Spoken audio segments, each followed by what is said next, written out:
This is Wayne Viener. We're here in Rockville. We have Luis Mirones. We have Eric Moberg. We're talking about Windows 10. It's coming soon. Luis, what are we looking at there? We're looking at the fairly new desktop of Windows 10, and we would like to look at some of the new features and integrate it into it. Now, mind you, this is still a preview. It's not the final version yet, but we'll be getting there soon. But we wanted to take a look at what they got so far. So show me some of the things that are different from a Windows 8 or a Windows 7 perspective. Why don't you take us for a test drive? Sure. Well, Windows 10 decided to bring back the fancy start button.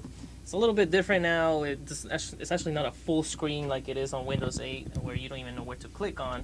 It's a lot easier and a lot more intuitive. You have the full screen version, or kind of like the classical Windows 7 start menu that we all love and like, and that many people have actually asked for. So thankfully, Microsoft has actually listened to us, and they brought that back. So that's great. So why don't you show me that Windows 7 look with the start button. So Luis, you're mentioning that it has a lot of the features that people love from 7 as opposed to 8. Go ahead and take the mouse and point to the start button. We'll zoom in on that. Yeah, so the start button is right here, as we all know, on the bottom left. And when you click on it, you'll get this redesigned Windows 10 start button. And this is familiar to us on Windows 7, which is great. And you can also look at all of your programs with a lot more intuitive way, more easy way to look at them. And you can also search for them here if you need to. If you kind of want to still get that Windows 8 look, you can expand the view, and you have the tiles, the Metro tiles look that we know of and are familiar with Windows 8. So far, have you been impressed by the product, even though it's only a pre-release demo? I like some of the new features, and I do like some of the new looks. It seems to be a lot easier than Windows 8, where you actually have to click on more things to get to your destination. So yeah, I would say I like it, and I'm somewhat impressed so far. I'm looking forward to their final release, which will include a lot more changes, so we'll have to look forward to that too. Well, it does look easier than Windows 8, because even I'm just tired of that, what you call a Metro look. I just say there are a bunch of tiles on the page, and you really have to know where you're going before you get there. And I think that was the beauty of the start button, is it takes you where you want to go in one click.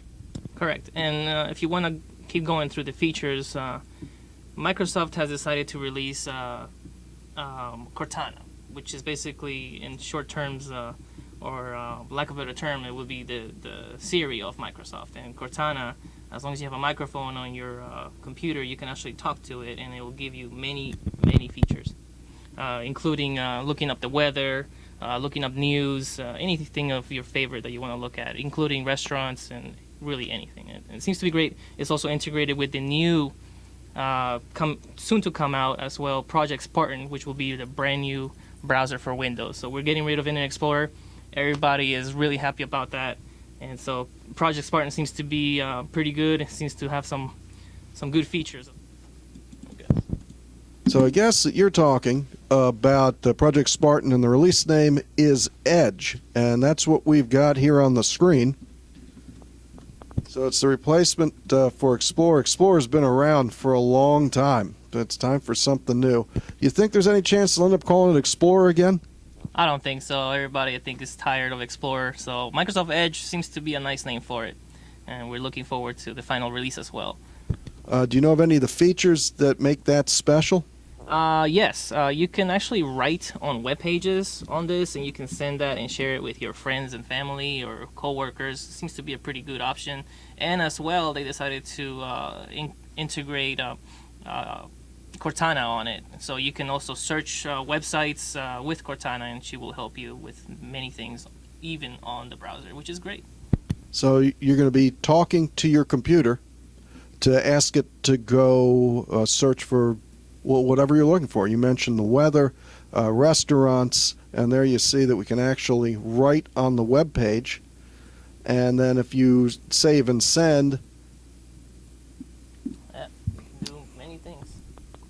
and we can set it to send by email, take a screenshot of it, and you can share your thoughts to anybody you want.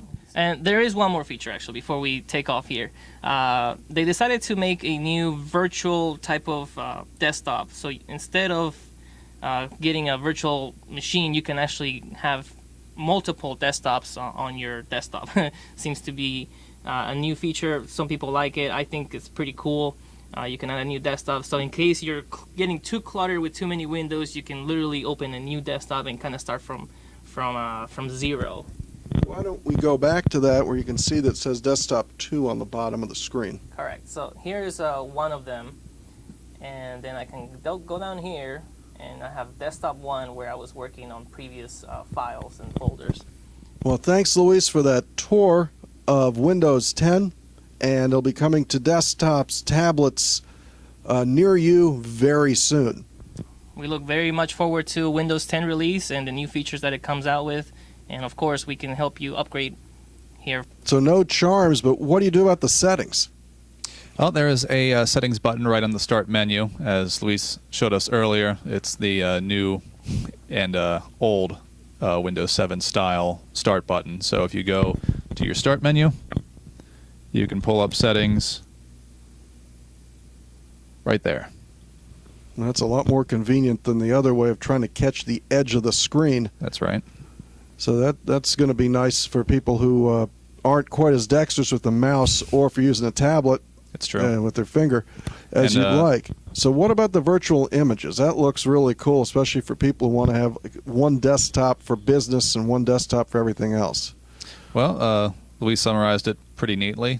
If you are loading up one desktop and you need to start over, you can very quickly head down to the bottom of the screen, pull that up right there, and you can add an entirely new desktop and start over from scratch. So you, if you need to keep all those windows open in your previous desktop, but you also want to start some new projects, as you mentioned, yeah, you could have a desktop dedicated to business purposes and another one for your personal email, Facebook, and the like. Interesting stuff. Can't wait for Windows 10 to get here. I'm sure once it shows up, everybody's going to want it. I know I'll be upgrading. No. So Windows apps, another thing that's on your list to discuss today. Yes, for those of us who do actually enjoy the Metro apps in Windows 8, Windows 10 has allowed you to open them as actual windows rather than an entire screen where you don't really know how to exit out. A lot of people are having trouble with that. So here's your Money app, and just like any other application, you can just X out of it to close, and you're back at the desktop. That's a better feature. These all seem to be better features than what we had with Windows 8. I mean, Windows 8 had a lot of great features. It just seems like Windows 10 is refining many of them and listening to the users, bringing back the start menu, enabling virtual desktops, and giving us a brand new browser. So Windows 10 looks to be the product that the market's looking for. Talked to a lot of customers, though they upgraded to 8 and to 8.1. Still miss some of the functionality of 7. We have other customers who got stuck on Windows 7 because the functionality, the user interface fit their business model better. So I think this is the opportunity for everybody to move to a single platform and have a single set of training. Everybody's going to be on the same page with Windows 10. If you're on Windows 7 or 8, you're going to have the opportunity to upgrade to Windows 10. I'm sure your hardware specs will have to come into a review phase to make sure that Windows 10 is right for your machine. But I believe Microsoft's really looked into this, and most machines will be able to be upgraded from 7 or 8 within 1 year for free to Windows 10. So all of us at Viener Consulting, and I know our partners, the Great Plains Software, NCR's Counterpoint, all looking forward to new releases, new functionality, and a better user experience with Windows 10. We hit Terminus!